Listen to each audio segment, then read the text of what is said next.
स्वतंत्रता आंदोलन में सिंधी समाज की अहम भूमिका, विभाजन की पीड़ा को कभी भुलाया नहीं जा सकता। इसको लेकर सिंधु इंटरनेशनल स्कूल पर्रादो कानपुर में सिंधी सभा के तत्वाधान में एक कार्यक्रम आयोजित हुआ, जिसमें संयुक्त रूप से वक्ताओं ने ये बात कही। कार्यक्रम का प्रारंभ में राष्ट्रीय भाषा विकास परिषद के अध्यक्ष श्रीकांत भाटिया, डॉक्टर आरती लाल चंदानी, विधायक महेश द्विवेदी ने दीप प्रज्वलित कर कार्यक्रम का शुभारंभ किया। स्कूल के बच्चों द्वारा सरस्वती वंदना के साथ राष्ट्रीय गीतों को गाकर देशभक्ति की मिसाल पेश की। सिंधी सभा के राष्ट्रीय अध्यक्ष अशोक अंशवानी ने स्वतंत्रता आंदोलन में सिंधियों की भूमिका पर प्रकाश डालते हुए बताया कि सिंधी हजारों नौजवानों ने अपनी कुर्बानियां दी हैं।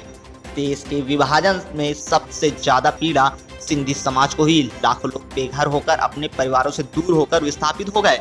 75 वर्षों बाद देश के प्रधानमंत्री मोदी ने सिंधी समाज के विस्थापितों की पीड़ा को समझा। देश में रहने वाले 2.5 करोड़ सिंधी समाज के लोग इसके लिए प्रधानमंत्री नरेंद्र मोदी जी को धन्यवाद ज्ञापित करते हैं। ब्रह्म कुमारी संस्था की दादी अंजलि गुप्ता और आनंदपुर दरबार की सीमा दादी द्वारा हेमू कलानी मेमोरियल शिक्षा संस्थान द्वारा संचालित की गई यूपीएससी की निःशुल्क कोचिंग सेंटर का उद्घाटन किया गया। बनकी धाम के महेंद्र कृष्ण दास और सिद्धनाथ धाम के बाल चैतन्य अरुणपुरी महाराज ने बच्चों को अपना आशीर्वाद दिया। कार्यक्रम में प्रमुख रूप से राहुल अंबेडकर, धनीराम बौद्ध, प्रकाश जी, दिलीप अंशवानी, सीताराम खत्री, लकी सावलानी, महेश मेघानी, अतुल अंशवानी, टीना अंशवानी, वीके सिंह एवं कार्यक्रम का संचालक रितु मैम द्वारा किया गया। हो रहा है, थोड़ा इंतजार करना पड़ेगा। और श्रीकांत भाटिया जी, जिनके विचार अभी हम लोगों ने सुने, उनकी शुभकामना हम सब लोगों के प्रति बराबर बनी रहती है। और अशोक अंशवानी जी भाई साहब, जो जिनके नेतृत्व में हम सब लोग यहाँ पर उपस्थित हैं, और यहाँ पर क्षेत्रीय पार्षद हैं। जब बहुत बड़ा यहाँ पर कोरोना का समय आया था, तब धनीराम पैंसर जी ने अपनी टीम को लगाकर बाड़ियों तक को साइड में गंगा जी के किनारे ले जाने का काम करते रहे। और सम्मानित यहाँ पर मंत्री जी है, और यहाँ पर अपने समस्त सिंधी समाज के सभी पंचायतों को मुखिया भी हैं, और हमारी बहनें भी हैं, और सभी लोग यहाँ पर सम्मानित लोग उपस्थित हैं। देखिए, ये वही लोग सोच सकते हैं कि जो गरीब तबके के बच्चों को आईएएस की ओर ले जाना, डॉक्टर की ओर ले जाना और मेडिकल की व्यवस्था को मजबूत करना, ये जिसके हृदय में रहता है कि हमको राष्ट्र के लिए कुछ काम करना है, समाज के लिए कुछ काम करना है, तो निश्चित रूप से अंशवानी जी एक आदर अपना प्रस्तुत कर रहे हैं, और उनसे जुड़ी हुई जो आत्माएं हैं वो भी आदर प्रस्तुत कर रहे हैं। हम सब लोगों को ये विचार करने की आवश्यकता है कि हम सब लोग मृत लोक में विराजमान हैं। यहाँ पर कब मौत भी साथ रहती है तो जीवन भी साथ में रहता है।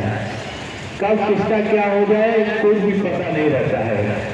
इसलिए हम लोग चाहते हैं कि उत्तर प्रदेश की धरती एक ऐसे पवित्र माहौल को खड़ा करना चाहते हैं जहाँ पर कमजोर से कमजोर व्यक्ति को संरक्षण मिले, सभी के प्रति नेक भावना रहे और सबके प्रति कल्याण की भावना रहे।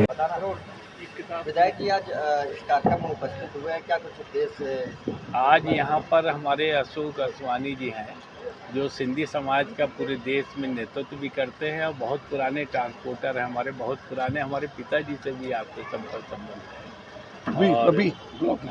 और निश्चित रूप से यहाँ पर गरीबों की शिक्षा के लिए इन्होंने व्यवस्था की है और कोचिंग देने का काम किया है, जिसमें डॉक्टर भी बनकर लोग तैयार होंगे और उच्च शिक्षा की गुणवत्ता को लेकर आगे बढ़ने का काम किया जा रहा है। इसलिए अंशवानी जी और उनकी टीम को और सिंधी समाज का जो नेतृत्व कर रहे हैं सभी लोगों को हृदय से बहुत बहुत बधाई देते हैं, शुभकामना देते हैं और ईश्वर से ये प्रार्थना करते हैं कि जो इनके हृदय में है कि गरीब तबके का बच्चा डॉक्टर बन के निकले, इसके लिए इनको बहुत बहुत हृदय से बधाई, और निश्चित रूप से ये पुण्य कमाने का कार्य कर रहे हैं। हम सब लोग पवित्रता से इनके साथ में खड़े हैं।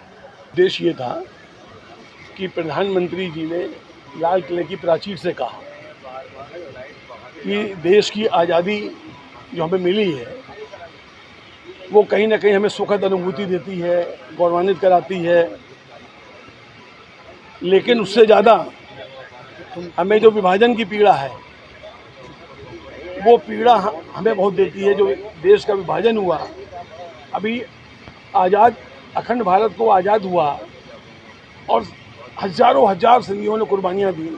ये था कि सुबह हम आज़ाद हो जाएंगे, ऑफिशियली आज़ाद हो जाएंगे, और 14 तारीख को लकीर खींच दी गई विभाजन की। उससे देश के प्रधानमंत्री जी ने कहा कि मैं बहुत पीड़ित हूँ, मुझे बहुत पीड़ा हुई, और इस दिन को हमें भूलना नहीं चाहिए। उन आज़ादियों को नहीं, उन बलिदानियों को नहीं भूलना चाहिए।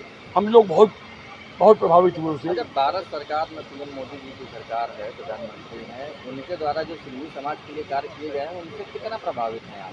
देखिए, हम तो फिलहाल अभी एक ही बात यहाँ करेंगे कि पहले 75 सालों में किसी ने सुध नहीं ली थी कि वो जो विभाजन के बाद यहाँ है वो किस दशा में रह रहे हैं। उन्होंने पीड़ा को महसूस किया, क्योंकि सिंधी समाज ने हमेशा अपने बल पर, बगैर सरकार के सहायता के, अपने बल पर खड़े हुए और लोगों को रोजगार दिया। हमारे लिए इतना मलहम काफ़ी था कि उन्होंने कहा कि जो पीड़ा है उसको हम कभी भुला नहीं सकते। तो हम लोग ने उनसे एक समय लिया।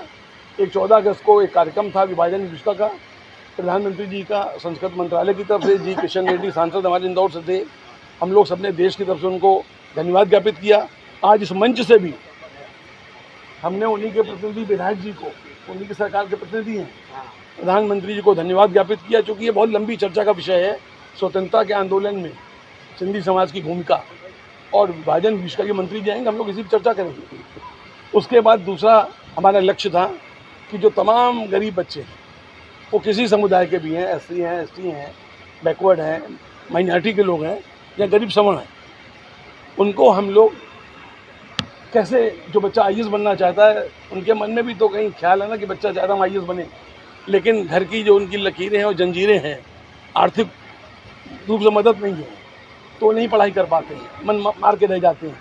तो उसके लिए हम लोग आगे आए हैं, हमारे समाज का संगठन आगे आया है, हमारे समाज के सारे मुखिया बैठे हैं, भाई महेश जी बैठे हैं और सारे लोग बैठे हैं, लकी भाई बैठे हैं, ये सब हमारे बहुत मजबूत लोग हैं। तो ये लोग क्या करेंगे कि हम लोग उनके लिए निःशुल्क कोचिंग सेंटर की आज स्थापना की है।